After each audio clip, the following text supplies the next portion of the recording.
Bonjour et bienvenue dans cette nouvelle vidéo, dans cette série de vidéos pour répondre aux questions que vous aurez probablement à l'examen du marketing. D'accord? Donc on est arrivé à la neuvième question. Donc au cas où vous aurez cette question par rapport au positionnement, soit définir le positionnement, soit quelles sont les différentes stratégies du positionnement, d'accord, ou bien les critères du positionnement. Donc c'est ce qu'on va voir dans cette vidéo, d'accord. Donc on va commencer par la signification ou bien la définition du positionnement. Donc qu'est-ce que ça veut dire positionnement?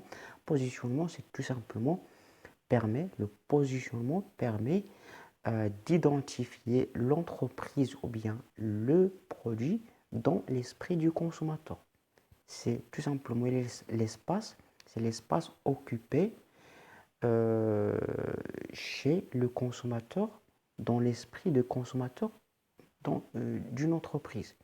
D'accord? Donc c'est ça le positionnement. Le positionnement, c'est il permet d'identifier l'entreprise dans l'esprit du consommateur par rapport aux autres concurrents.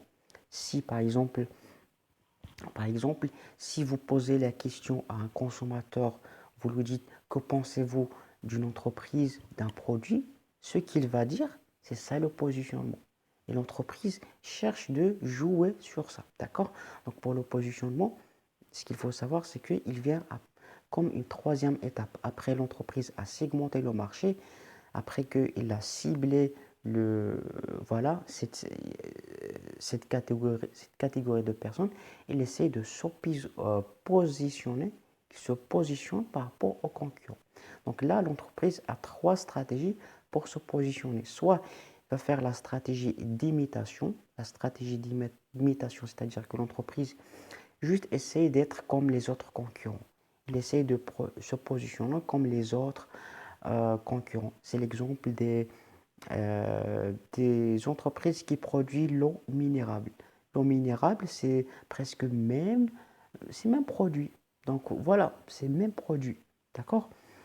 Euh, vous voyez, ou bien les entreprises de télécommunications.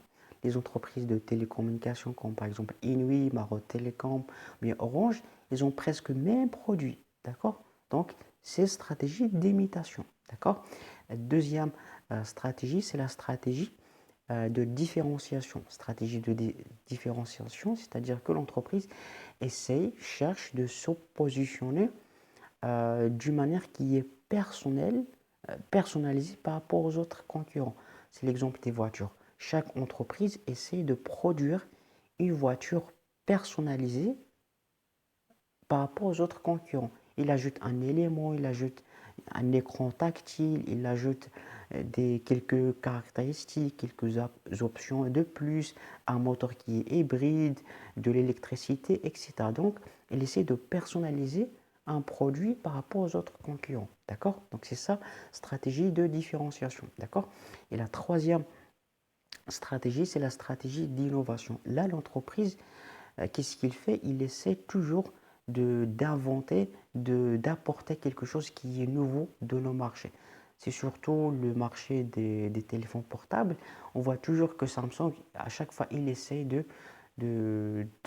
ajouter une option qui est innovante sur les téléphones, soit une caméra qui est innovante, soit quelque chose, un écran qui est innovant. Donc à chaque fois, l'entreprise essaie de rapporter quelque chose innovant pour se positionner d'une manière qui est euh, très élevée par rapport aux concurrents.